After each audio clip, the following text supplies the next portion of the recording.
Welcome to Kind Park Stories, where every tale takes you on a journey through mystery, suspense, and the unexpected twists that keep you guessing. Get comfortable as we dive into another unforgettable story.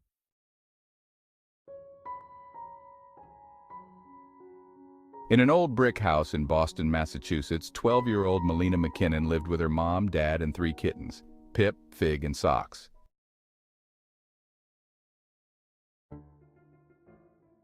Malina had always known she was a little different. She had a gift. Her friends called it psychic powers, but Malina just thought of it as knowing things. She sensed emotions, heard whispers of things that hadn't happened yet, and sometimes even caught glimpses of other people's memories. Only her closest friends, Rosie and Maya, knew the full extent of her powers, and they thought it was the coolest thing in the world. Together, the 3 girls were an unstoppable team, solving neighborhood mysteries and sneaking late-night talks about ghosts and supernatural happenings in Boston's oldest corners.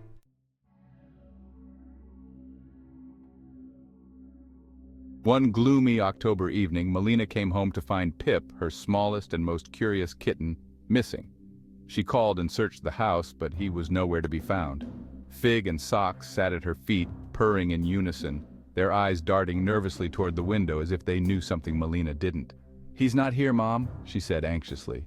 Her mom assured her that Pip would probably turn up, but Malina had a sinking feeling in her stomach. She couldn't shake the image of him wandering somewhere cold and dark, calling for her.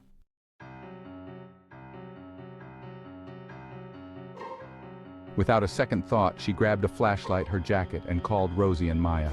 "Meet me outside," she whispered urgently. "Pip is gone." The trio met on the corner under the amber streetlights, and together they set off through the winding streets, calling Pip's name. Every time Malina reached out with her mind, hoping to catch a hint of his whereabouts, all she got was silence, an unsettling, heavy silence that seemed to press down around her.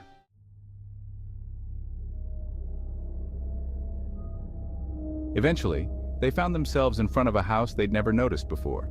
It was set back from the street, partially hidden by overgrown bushes, with boarded-up windows and chipped paint on the shutters. As they stood there, staring, an eerie voice broke the silence. "Looking for something, dearies?" They jumped as an old woman appeared on the stoop. She wore a black dress that flowed down to her ankles and a wide-brimmed hat that shadowed most of her face. But her eyes, a piercing blue, were fixed directly on Malina. The woman gave a slight smile.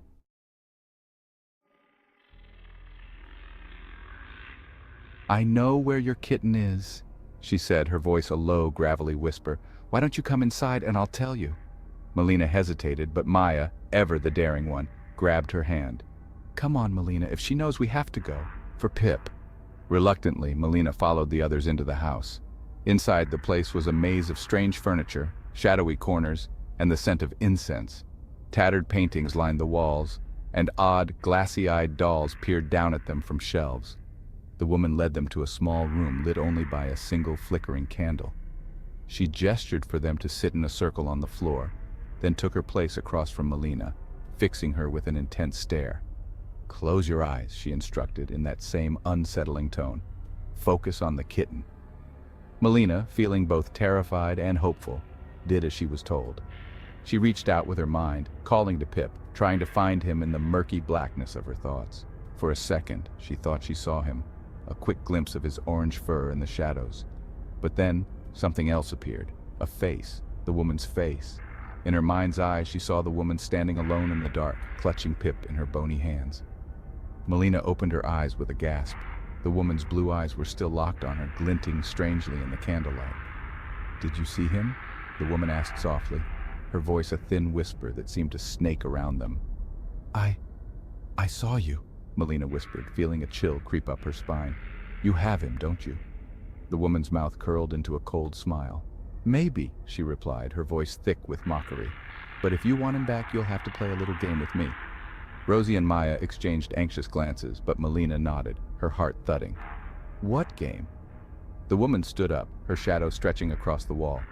"It's simple," she said, her smile widening. "Each of you has something precious to you, something you'd rather keep hidden. All you have to do is tell me your secret, and I'll bring you to your little friend."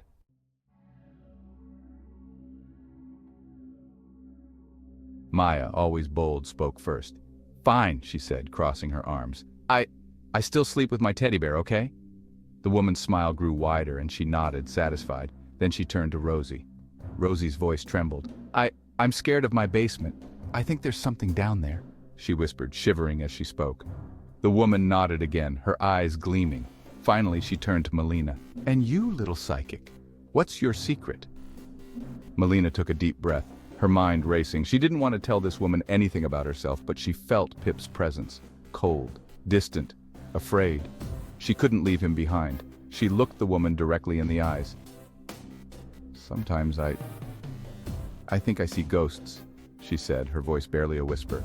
Not just people who've died, but people who are going to die. The woman's smile faltered for just a second.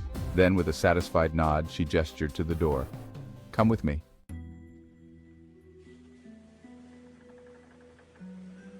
They followed her down a dark hallway, through a door that led to a dimly lit basement. Malina's heart pounded as they descended, feeling colder with each step. At the bottom, she saw a small cage in the corner, and there, curled up and trembling, was Pip. Without thinking, Malina rushed forward to open the cage, but as she did, the room shifted. Shadows swirled around them, the walls seemed to stretch, and the woman's laugh echoed eerily through the basement. Oh, dearies, I didn't just want your secrets, she said, her voice growing louder. I wanted your fear, and now that I have it, the room went completely dark.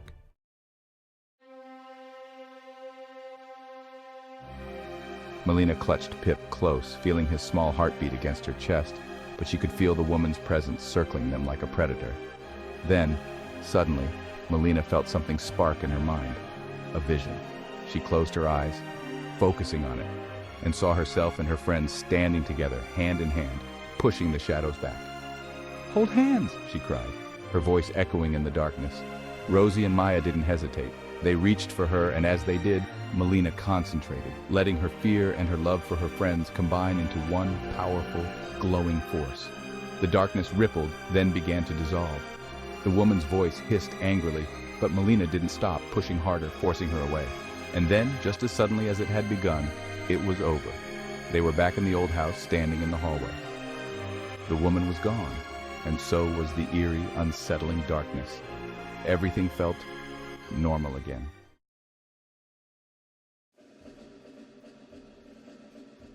With Pip safely in her arms, the three friends bolted out of the house and didn't stop running until they were back on their own street, breathless and trembling.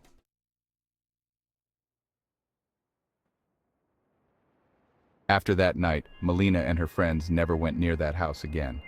They heard rumors of it, of course, whispers of the witch who lived on Brattle Street, but they never told anyone what had really happened. But every now and then, when Malina was alone with Pip, she'd catch a glimpse of blue eyes watching her from the shadows, a reminder that some secrets and some fears never really disappear. Thanks for joining us on this adventure through Kind Park Stories.